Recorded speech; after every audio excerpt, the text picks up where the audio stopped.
Good morning, friends. This is Reverend Margaret Hiller with Unity Myrtle Beach on Salem Road off of Highway 707, and it is a gorgeous day, April 19th, 2026. Our wonderful speaker today is attorney Amy Armstrong. She is the executive director of SCELP, which is South Carolina Environmental Law Project. She's done a lot of good work with her team through the years in helping to take care of the land in South Carolina on the Grand Strand. Her message today is, how shall we care for the earth? Wherever you are today, we hope that you remember you are the light of the world. Your presence makes a difference. From California to New York Island, from the Redwood Forest to the Gulf Stream waters, this land was made for you and me. As I was walking a Greenland highway, I saw above me the endless skyway. I saw below me the Golden Valley. Right here. This land was made for you and me. This land is your land. This land is my land. From California to New York Island, from the Redwood Forest to the Gulf Stream waters. This land was made for you and me. I rode and rambled and followed my footsteps through sparkling sands of burnt diamond desert, and all around me a voice was sounding. This land was made for you and me. This land is your land. This land is my land. From California to the New York Island, from the Redwood Forest to the Gulf Stream waters. This land was made for you and me. When the sun came shining and I was growing, and the wheat fields waving and dust clouds rolling, and one was lifting, a voice was chanting. This land was made for you and me. This land is your land. This land is my land. From California to the New York Island, from the Redwood Forest to the Gulf Stream waters. This land was made for you and me. This land was made for you and me. This land was made for you and me.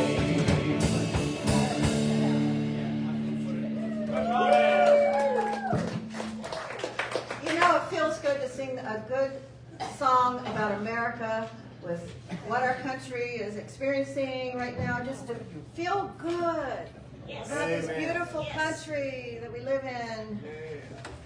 Whew. I was thinking this morning about mine and David's journeys, many journeys to see the big redwoods and to Yosemite and just so many beautiful places. And just knowing, along with all of us, that our beautiful national parks will be cared for, will be taken care of. They're such treasures. So America the beautiful, extraordinary blessings of this country, we give thanks. So y'all, let's take a moment to just pause, catch our breaths,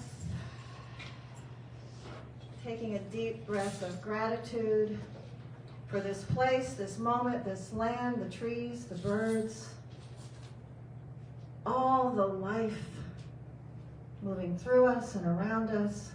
Give great thanks for the blessings of spirit here in the seen and in the unseen. We give thanks for all of the extraordinary ways that we are uplifted, renewed, and regenerated by being here with one another, with the music, with the messages, with the community, with the land, with the gardens. We give great thanks. And we say, so it is, and so we let it be. Namaste. Namaste. Welcome to our Earth Day Sunday. And what a wonderful thing to experience once again Earth Day on this beautiful land.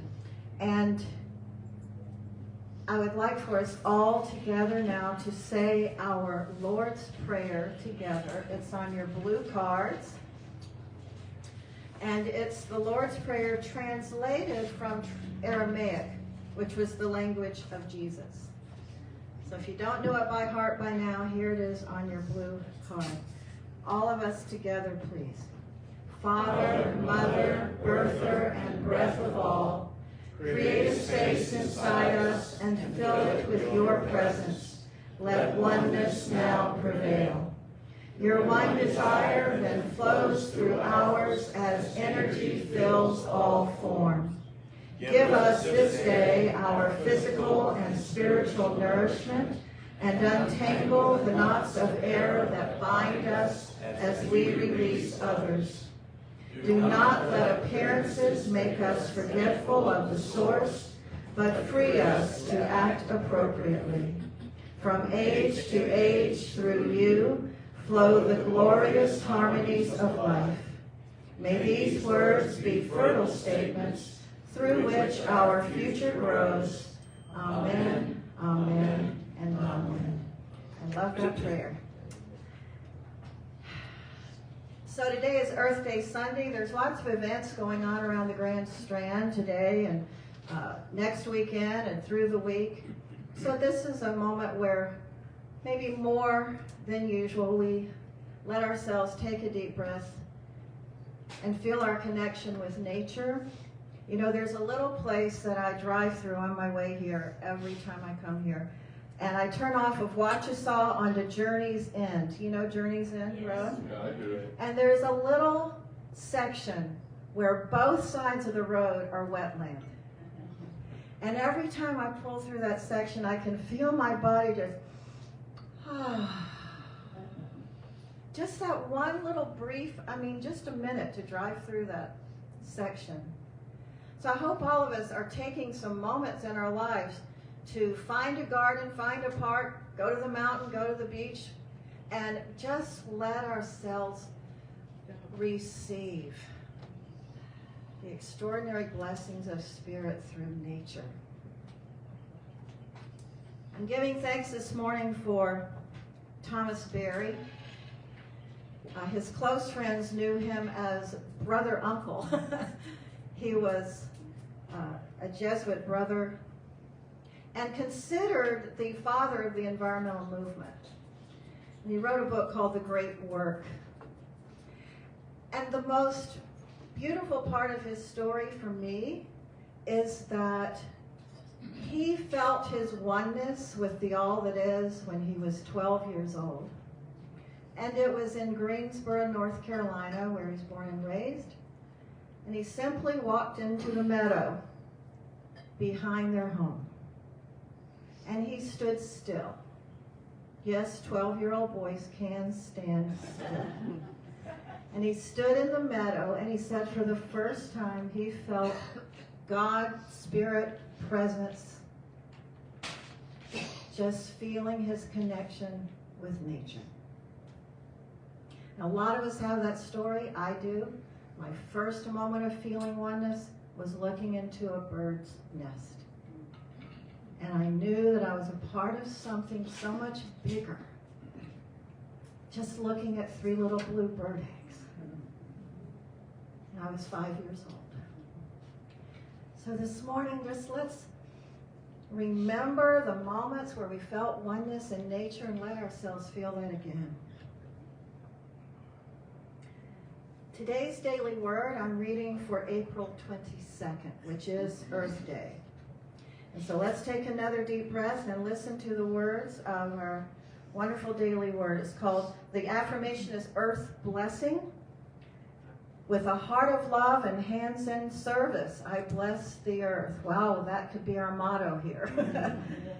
With a heart of love and hands in service, I bless the earth. Today, I join with people around the world to support and bless the earth. In my prayer time, I bless and give thanks for the beauty and wonders of the earth and the myriad life it supports. I take time to recall the places I've traveled and the parts of the world I've seen. I feel grateful for the many landscapes, seascapes, climates that give sustenance to the world's people and animals. Returning to my day, I think of ways I can tangibly care for my earth home. I may join a conservation group or volunteer with others to clean up public lands or work in gardens. I am mindful about using sustainable materials and reusing items whenever possible. That reminds me of you, Leo. Leo, built the shed out there at Burgess Community Garden, and he's recently painted the gate post out there yellow.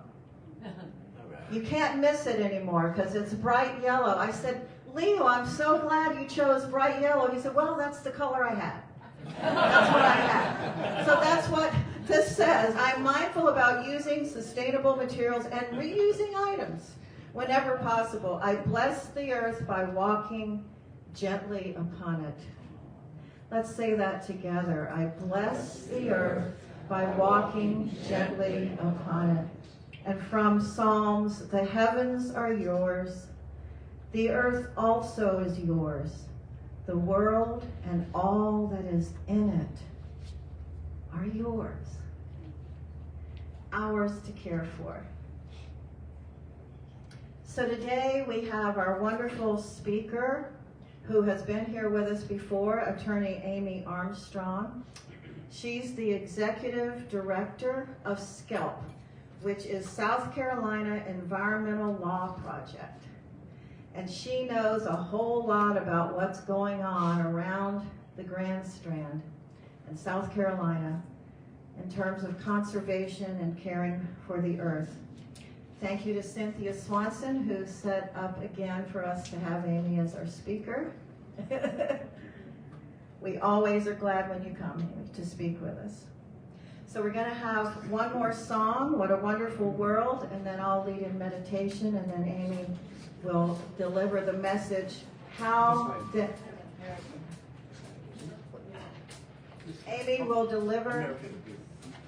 We're going to have a meeting right now. Just talk amongst yourselves. Okay, so in a moment, we're going to have a song, What a Wonderful World. Then I'm going to do the meditation. And then Amy's going to deliver our message. And we're going to have What a Wonderful World right now, right?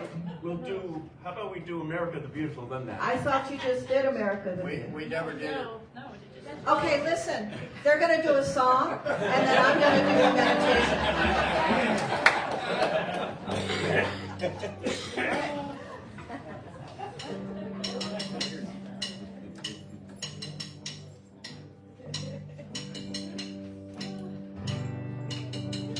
Oh, beautiful for spacious life, for amber waves of green, for purple mountains, majesties above the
I say we need to rewrite that one. Amen. How many would like to be on that committee?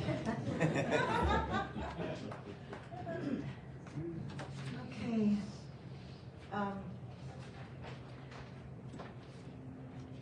I ask you right now if you can take a few deep breaths and let yourself move into your heart of gratitude and feel the presence of Spirit within you, around you in this moment. Allow yourself to feel the blessings of the trees. And I can tell you, just this is a secret, I was wondering what was getting into the eaves, the wood out here. It's not all the carpenter bees, y'all. I know who the culprit is. I was out here at 8:30 this morning, 2 pileated woodpeckers. But we want to bless the pileated woodpeckers. We bless all the birds on this property. The geese, the woodpeckers, the ducks, the occasional hawks, and great blue herons. Bless the songbirds, the cardinals. Give thanks for the irises that are blooming, the fig trees that are flourishing. We give thanks for those knockout roses. We give thanks to be reminded that sometimes it looks like life has disappeared and then life returns. Sometimes it looks like something has ended and yet some new beginning unfolds before us. Always nature shows us the cycles, the going in, the going out. All of life has its purpose and the ongoing life of the all that is. I invite us now to breathe in the light, the renewing energy of Spirit. As we breathe in, to allow ourselves to feel the regenerating life energy moving through us.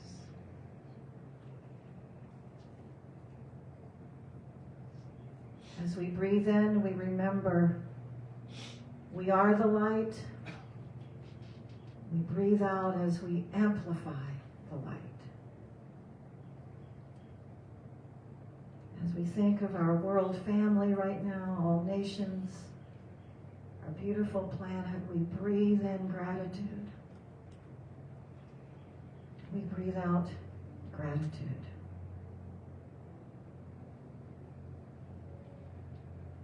Once again, we remember that we are breathing together as a human family. We are walking together on the planet as a human family.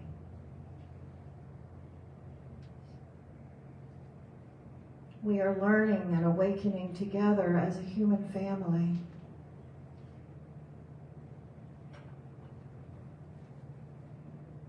And as Charles Fillmore said, we are constantly evolving consciousness as a human family.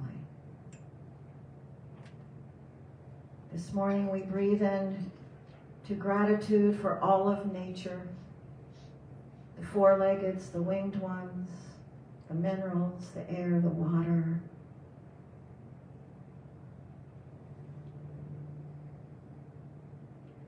As we take a few moments of silence, we breathe into knowing what is ours to do in each moment for the blessings of the planet and all life.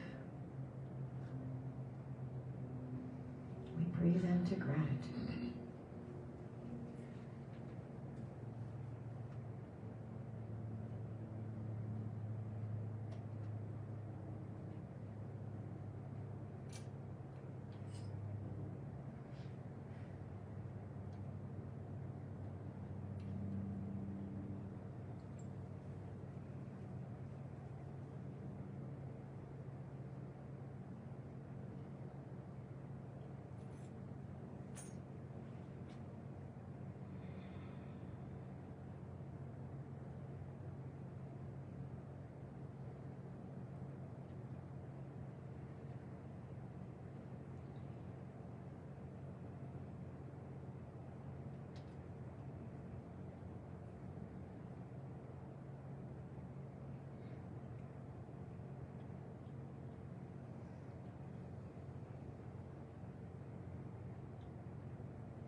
We are unified with source energy. We are unified with the spirit of life. May our planet be well. May our human family be well. May our planet be peaceful. May our human family be peaceful. May our planet be loved. May our human family be loved. We take another deep breath. We give thanks.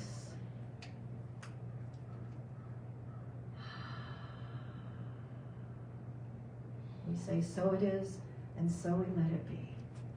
Namaste. Now we welcome our speaker, Amy Armstrong. Good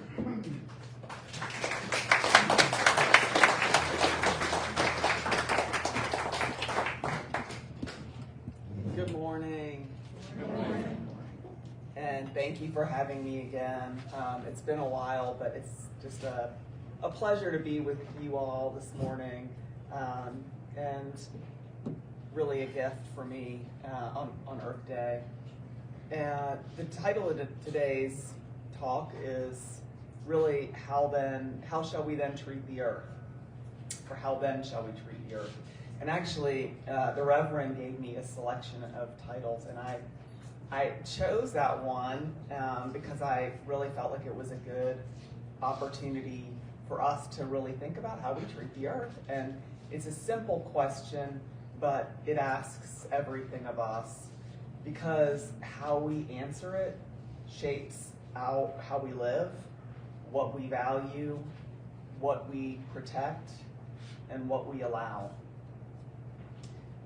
I want to just take us back up to a little history of Earth Day, and it started almost 56 years ago on April 22nd, 1970, when 20 million Americans took to the streets.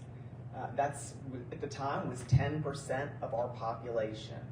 And they went to college campuses, streets, communities across the country to demand change. And they were responding to a world in crisis. We had rivers catching on fire, oil spills contaminating our coastlines, smog choking our cities, and that collection action worked. In the years that followed, we saw the passage of numerous environmental laws, the Clean Air Act, the Clean Water Act, the Endangered Species Act, Marine Mammal Protection Act, the Safe Drinking Water Act, all of these laws that evolved from this massive movement of people. The laws reshaped our country. They protected public health, they saved ecosystems, and they proved something vitally important: that when people show up and demand a different future, change is possible. So the question for us today is not whether change is possible, it's whether we're going to demand it. But I want to go a little bit deeper than policy, because beneath the question, how then shall we treat the Earth, is another question. What is the Earth to us? Is it a collection of natural resources? Or is it a living system of which we're part? And when the Reverend talked about life being around us and through us, that's how we're part of it.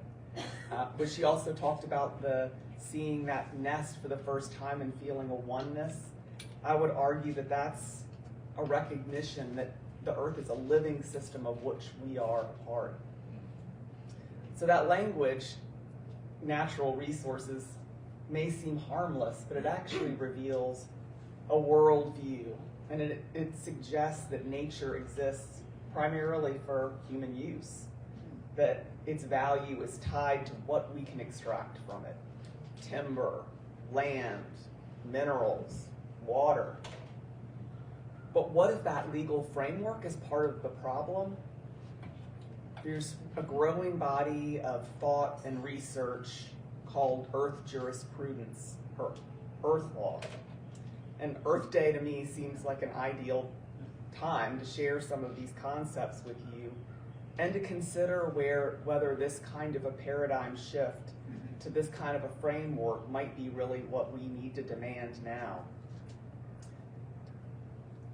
Earth law, of course, starts from a very different premise, that nature has inherent value independent of its usefulness to us. That rivers, forests, and wildlife are not just property, that they are living systems with their own right to exist and to flourish. And that as humans, we're not masters of the earth, but we're members of a broader community. Now, this may sound somewhat philosophical, but it actually has very real implications because our legal system, our current legal system, largely treats nature as property. If a wetlands is filled, you talked about driving on your way here, there are wetlands on either side of the road, and there's a recognition of that inherent value of those systems. But now, if a wetland is filled, the questions usually are, well, was it permitted? Was it economically beneficial to fill that wetland? Not, should this living system be destroyed at all? So under our current framework, the earth is something that we manage. But under earth law, the earth is something that we belong to. And today, I think we all, through the Reverend's words, recognize that earth is something that we belong to. So that shift from domination to relationship changes everything. You know, what I see happening in South Carolina, I'm the executive director of this public interest environmental law organization called South Carolina Environmental Law Project. And I see how the current worldview plays out on the ground. We work across the state to protect clean water, healthy communities, and the natural places that define our state. And the pressures are real and growing. We see coastal wetlands being filled for development, even though they protect us from flooding and storm events. We see industrial operations discharging pollution into our rivers and waterways.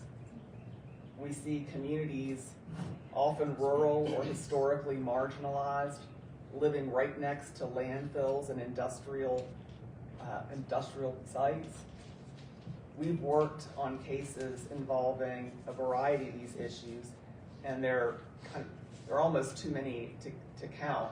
But there are efforts to weaken protection for our coastal wetlands, which are these vital ecosystems that buffer us against storm surge, promote and support fisheries, and fin fish and shellfish that we all enjoy. We fight against industrial animal feeding operations that generate massive amounts of waste and threaten nearby waterways and communities. We fight landfills and waste facilities proposed in areas where residents already bear a disproportionate environmental burdens. And in each of these cases, the same question arises. Do we see this place as a resource to be used or as a living thing to be protected? The answer determines the outcome.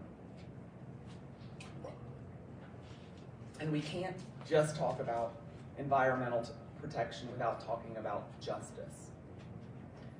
Because the impacts of environmental harm are simply not shared equally in our country, in our state.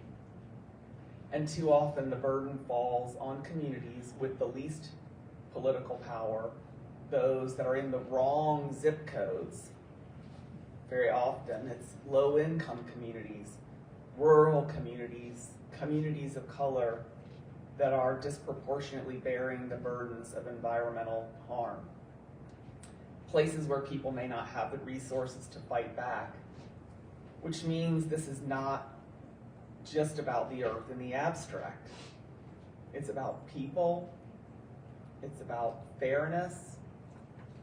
It's about whose voices are heard and whose voices are ignored. Environmental protection and justice are inseparable. And this is where this community, your community, the spiritual community, has such an important role, because this is not just a legal issue, it's a moral question. It's a spiritual question. If we believe that life is interconnected, that there is something sacred in creation, then how we treat the earth becomes an expression of our values. Do we act with reverence or with indifference? Do we recognize limits or do we assume endless entitlement?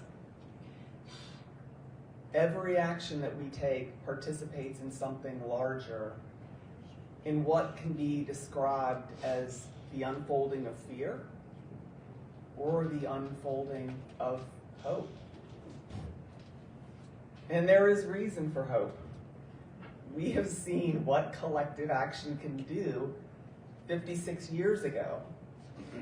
Even today, we have seen communities organize, speak out, and win protections for the places that they love.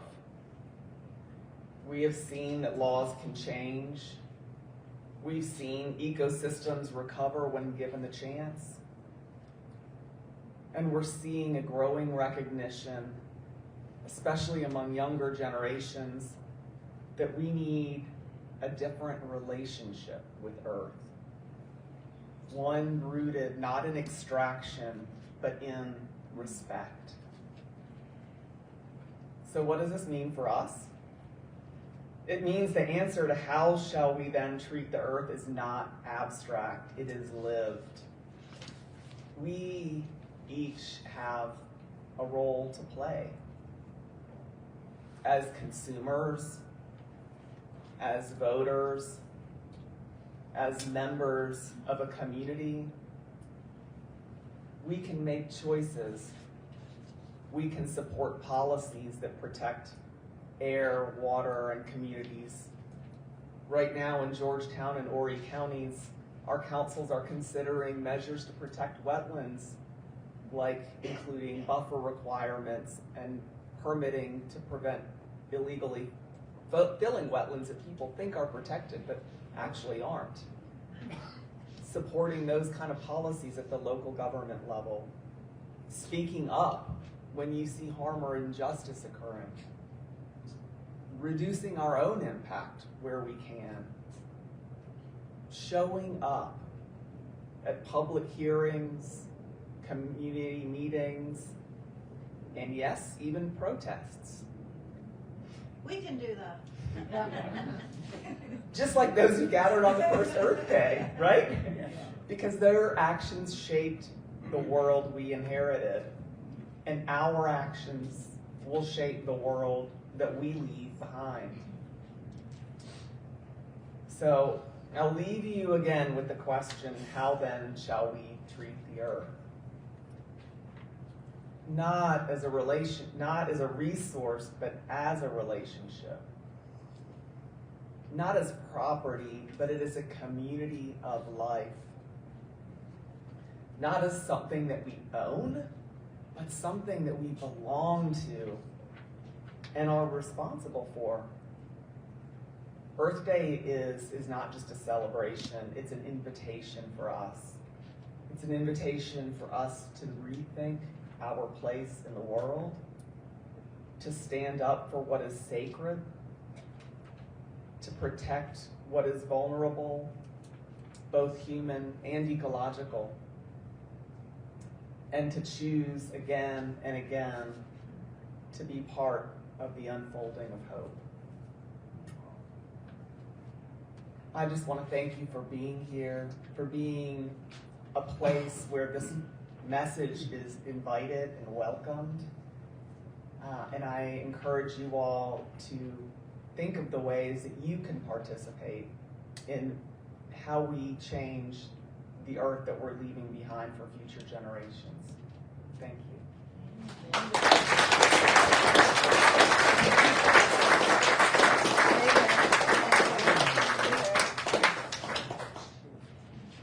So, last week we had the executive director of the Boys and Girls Club, because they're one of the organizations that this community helps to support. Some of our church tithe goes to specific organizations that we feel are doing good work in the world, and SCELP is one of them, the South Carolina Environmental Law Project. We put out their literature, we direct some of our donations to them, and I wonder, can we do a little bit of a Q&A in case anybody has any questions? So y'all, she knows stuff. Okay, Jay, here you go. You talked a little bit about political involvement. And this is a pretty Republican-controlled state. I'm wondering how the federal government treats South Carolina from your perspective. Can you say the question again? Yeah, so the question was about how we're in a relatively conservative state, and how do I see the federal government treating South Carolina? And I think the federal government, what we have seen in the past year and a half roughly is, and even in the first Trump administration, has been in the first administration we rolled back over 100 environmental regulations. And it is only intensifying in this administration. We have seen massive rollbacks for protections at the federal level, and it's not just South Carolina, it is the whole country. And so what we have made a concerted effort to do is lean in to local communities, because it doesn't really matter the politics when people see things destroyed around them that they love. Even here in Myrtle Beach, in Georgetown County, and I'm talking about these two because these are sort of our areas, or where we are right now, people see, it doesn't matter your politics, when they see a development go in behind their neighborhood or their house or their community where wetlands are filled, and then the area is clear cut, filled in on wetlands in a swamp area, and then they experience flooding, they are pissed. Oh. And they... With a capital P. I thought that was a safe word here. Yeah. So I think the more we can connect with what people value, because that's really what we're talking about. Like, do we see the environment as something that we're connected to, that provides benefit for us, that we like, that we appreciate, that we respect? And it doesn't really, I think at the local level you can be far more disconnected from who is in office and the politics of an area, because people do see and feel the impacts when nature is harmed, when the environment is harmed. And so we have been able to get traction even in South Carolina. And I'll give you another good example. Our governor has announced one of his priorities and initiatives it's called the 10 Million Acre Initiative. And so by 2010, he wants to have 10 million acres in South Carolina under conservation, protected, which is 1/3 of the state. And we're only at about 3 million right now. Now, it's a very bold goal. Is it going to be achievable while this governor is still in office? No, but it's a vision. And so having a governor who is very supportive of our president, but still saying, not in South Carolina, we want better. We need to protect our culture, our heritage, the natural systems that we are interconnected with and rely on. So I have optimism that in South Carolina that we all may think, I think of nature in a different way, but there's an undeniable recognition of how important it is to protect natural systems, and that is reflected in what people are asking for, like these wetland protections in Horry and Georgetown counties. Right. Georgetown County Planning Commission that I serve on, I just got appointed to serve on the Planning Commission in Georgetown County, and we recommended the adoption of a wetland protection ordinance just this past Thursday. And that's in a very conservative county, just like Horry County. Right. Great answer. Thank you. I don't know if we're done yet. I got a question. What is Skelp's position on the Highway 22 extension? What can you, Extinction or extinction? well, I mean, what can you tell us about what y'all are doing in regard to this proposed? I'm glad you asked, and I'm going to try and stay calm when I talk about it. Because this is a developer's road.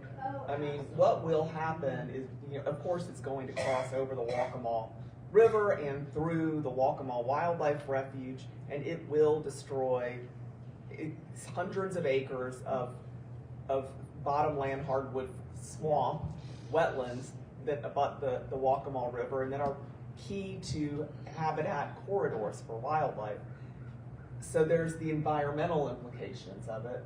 Is this the kind of place you want to put a road in a refuge? And so that's one overarching consideration. But why do we want this road?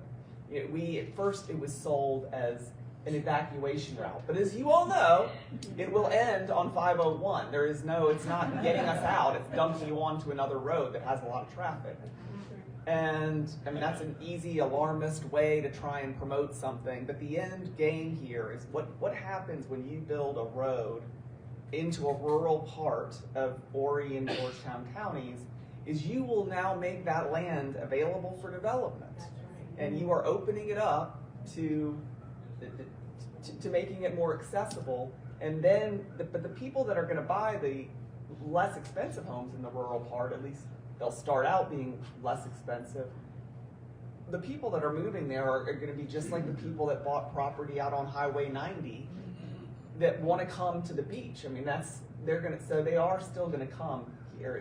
It's actually going to make traffic a lot worse because you're going to have a lot more development with people wanting to come to this area along the Highway 17 corridor that has restaurants, the beaches, all of the amenities that we have here. So we are working with the Coastal Conservation League, and we worked on an advocacy campaign on the tax issue, the Ride 4, and a big part of our push was because money was going to go to that project. So we are going to have to be fighting it in different ways. There's a lot of environmental permits and review. Of course, the problem with environmental laws that I was talking, the framework that we have right now, why it's inadequate is because they allow harm. You can get a permit to fill in hundreds of acres of wetlands. That is allowable, which is why this earth law framework, I think, is so important, because it actually looks at what are we losing and what are we destroying instead of the utility and economic gain from it. So that's we are pretty opposed to it. We're working on a campaign to defeat it. Altogether? Well, I think that there could be alternative routes. There are alternatives to improving the existing roadways, and so we've generally taken a fix it first approach. Let's look at the existing infrastructure and how do we improve that before we just start building new roads into rural areas that are going to be open for development. All right. And part of the sorrow is that these roads often are going through historic communities and often traditionally less moneyed areas. And we're in one of them. This church is apparently close to one of the proposed routes. Yeah. Oh, yeah. Yeah. The most desired route is right by the church. Yes. It's very close. Yeah. It's like a quarter mile. Yeah. And so in this historically African American community, again, They are proposing to come through and destroy a very important community that we purposely chose to be in when we bought this property. That was part of the driving factor, that we were moving into a historically African-American community connected with the history of this area. So you know what our prayer is going to be. Well, I hope that means that there, as the decision making moves forward, that, I mean, these are opportunities for you all to, you know, write letters to the editor, to share with your friends and neighbors, to, you know, write comment letters to the agencies when they're permitting, to come to public hearings. I mean, this is what I'm talking about. These are the community meetings, the advocacy, the ways you can actually engage, because otherwise, if we don't say anything, then it looks like we agree. And so we do that work, but, you know, SCELP is only one, you know, entity. It takes people that will be impacted. And so I really encourage you, since the church stands to be, in its membership, you all stand to be impacted, that it's something that you engage in. Well, you know, I don't know. I'd love to do something, but what do I do? Is there any resource for like an email list or something that says, here's what we're working on, here's what you can do? Okay. Yeah, I mean, I would welcome you to sign up for our e-news and for the Coastal Conservation Leagues, because when there are decision points, then we send out action alerts to let people know of what is about to happen and when it's going to happen, and what you can do, and we even give like talking points for people.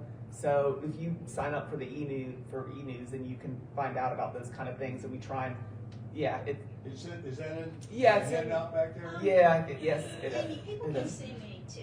Yeah. see Cynthia. Yeah, but it's our email. Our website is on our newsletter, and yeah, it's very easy to sign up. Okay, one more, Leo. Yeah, it was asked, what could we do? I think probably one of the most important things we can do is very easy, which is simply recycle. And South Carolina happens to be extremely good at that. I'm a snowbird and I come from Cleveland, Ohio. Okay, Leo, we can't hear you on the live stream. Can you come up here just to push the mic? We need to Come recycle. on, we need to recycle. That's your message. Okay. Recycle. I think that's important. Yeah, we want you on the. There are thousands of people on the live stream.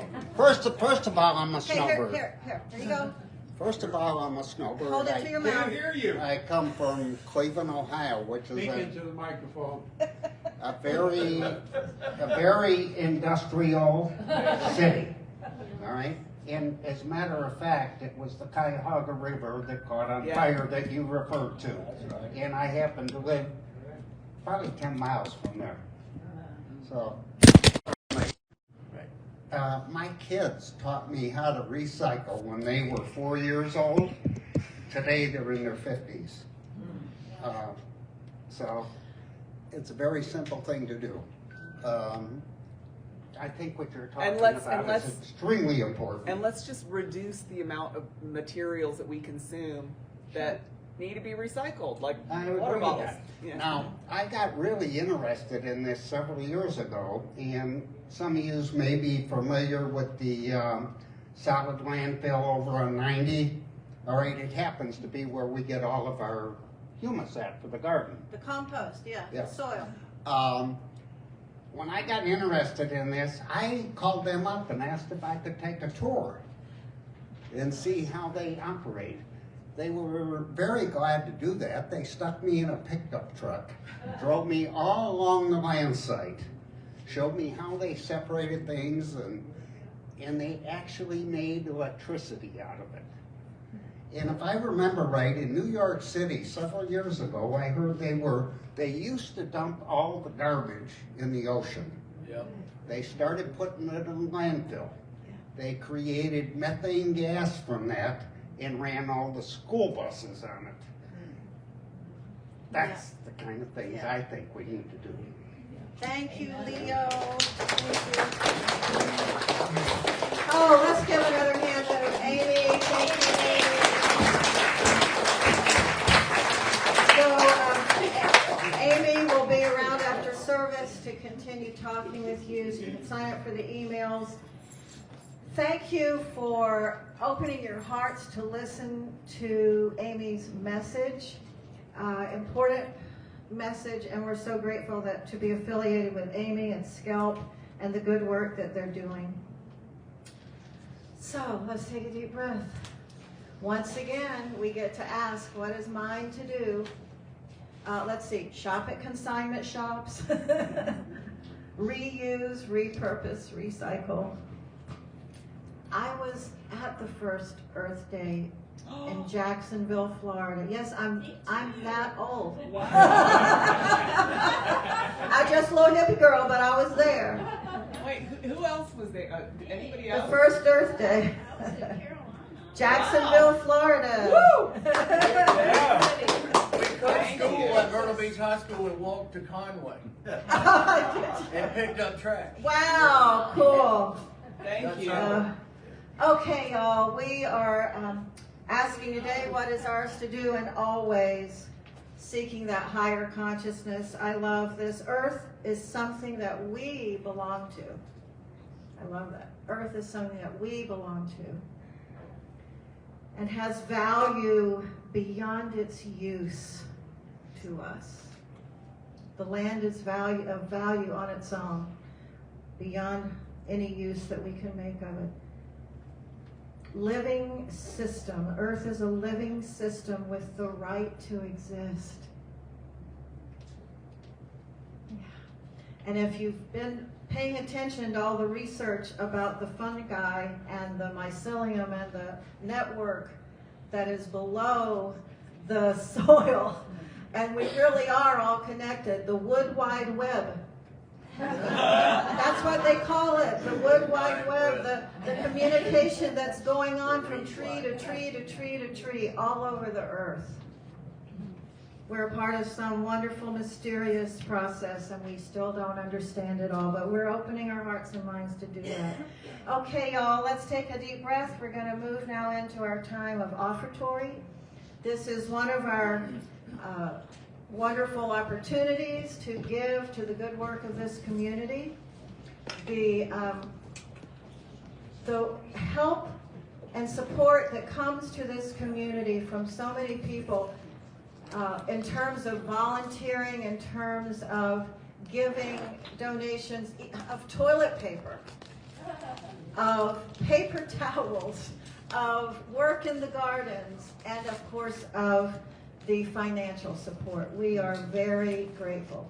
You are part of something wonderful and extraordinary at Unity Myrtle Beach, and I hope you give yourself a hearty hallelujah thank you now and then for being a part of such a wonderful organization. So, we want to bless our giving in all the ways that our giving comes. All that we put our hands to, our hearts to, our consciousness to, our energy to. Let it be something that's of help in the world. Let us support the organizations that are doing good work to be a part of the healing and renewal of our human family and the planet. And this is one of those places, so we give thanks always for all of the blessings of our good and more good. And we say thank you, thank you, thank you. And now, is the offering song going to be All You Need Is Love? Is it? Or is it A Wonderful World? It's a wonderful world. Okay, so we're going to sing now A Wonderful World. Okay.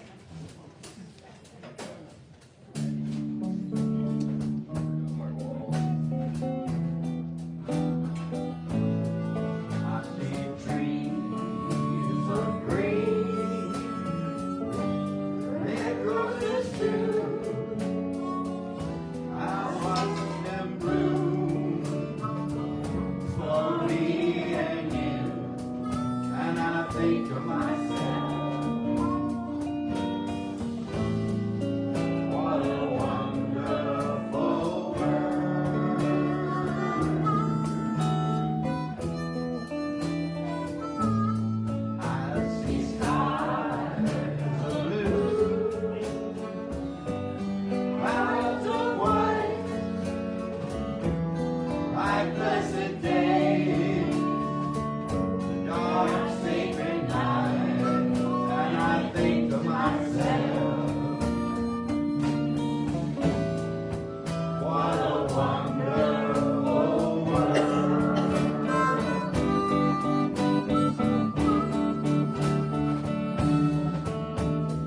colors of the rainbow, so bright in the sky, are also the faces of the people passing by. I see friends shaking hands, saying, how do you do? They're really saying, I love you. I hear babies cry. I watch them grow. They'll learn much more than I'll ever know. And I think to myself, what a wonderful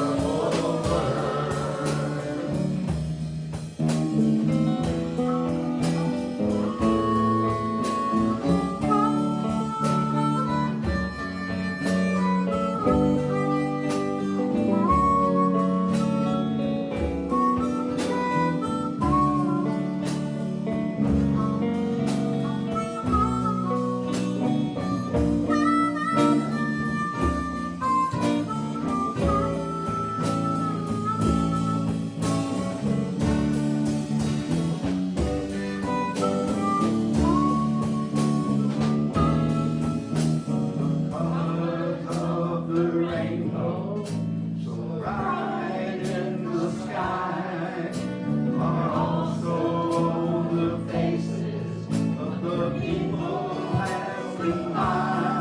I see friends shaking hands, saying, how do you do?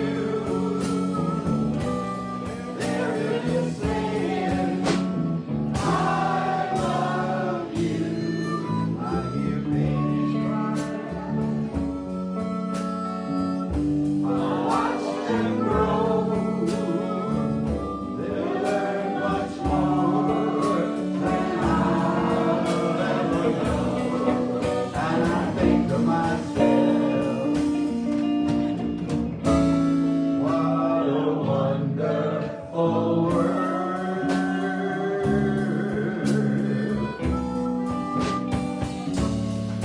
And I think to myself, what a wonderful world.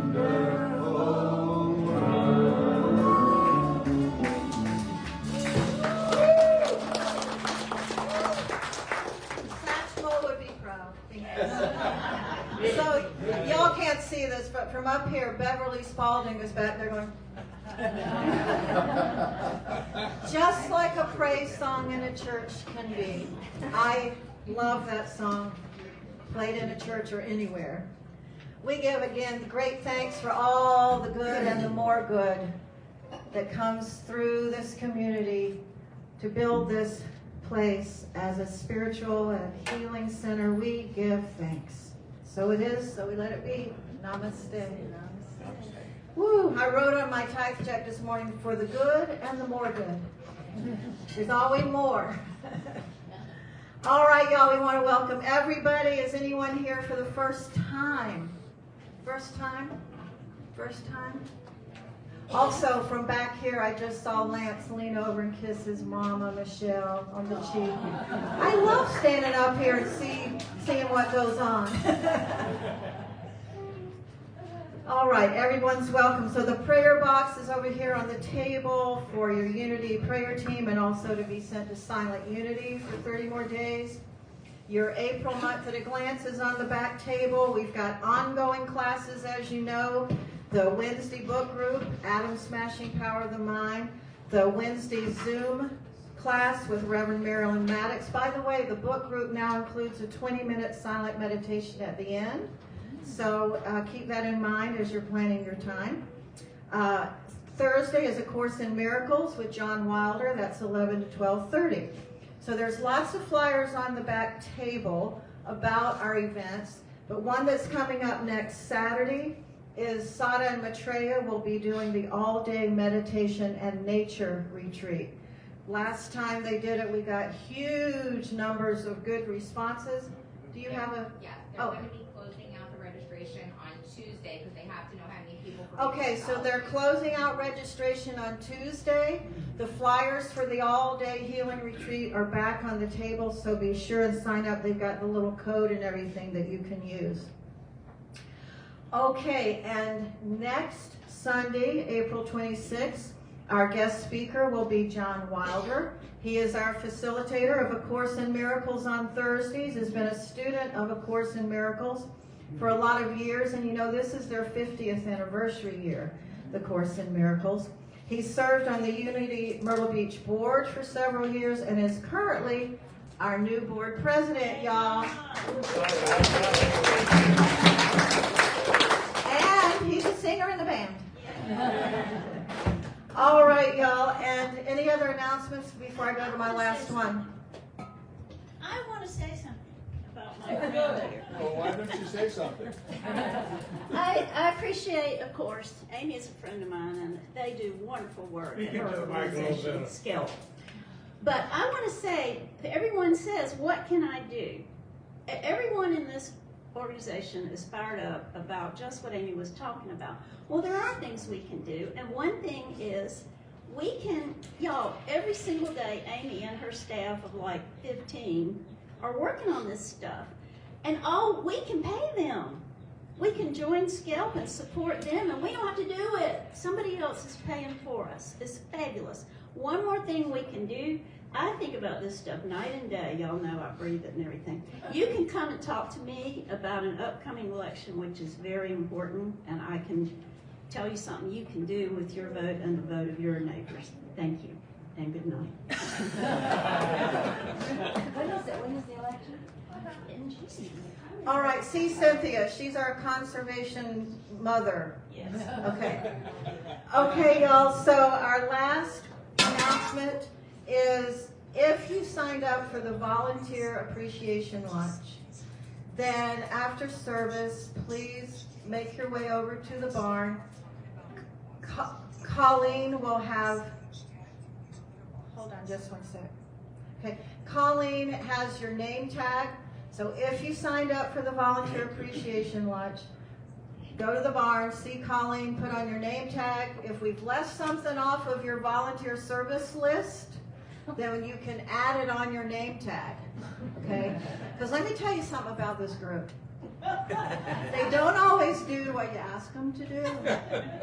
So on the sign-up sheet it said name and area of service. Some of you left it blank. I'm shocked. Anyway, we filled it in for you, but if there's something you want to add, you can do that. So make your way over to the barn, get your name tag. We're sorry we can't invite everybody because a lot of people signed up at the last minute, so we are praying for a division of loaves and fishes, along with the rain dance prayer that we're doing today. So let's take a deep breath. We give thanks for the rain that is on its way. We give thanks for the nourishing goodness of the water that's coming for the land in good and healthy ways. Amen. Amen. So let's take a deep breath and say our updated prayer of unity inspired by James Gillett Freeman. And yes, this prayer is on the moon. And it didn't just go with the recent moon launching. It was already there for lots of decades. Unity thought has been on the moon since what, the 1970s? 60s. 69. Okay, unity's everywhere. Okay, so let's say this together. The light of God surrounds us. The presence of love enfolds us. The power of peace protects us. And the one presence that lives within all creation enlivens us. Wherever we are, love is, peace is, light is, God is, and all is well. I love Dan does the drums. Okay, let's do our peace song. Let's stand for our peace song that is also on your blue card. We're not going to do that. Oh, we're confusing the heck out of me today.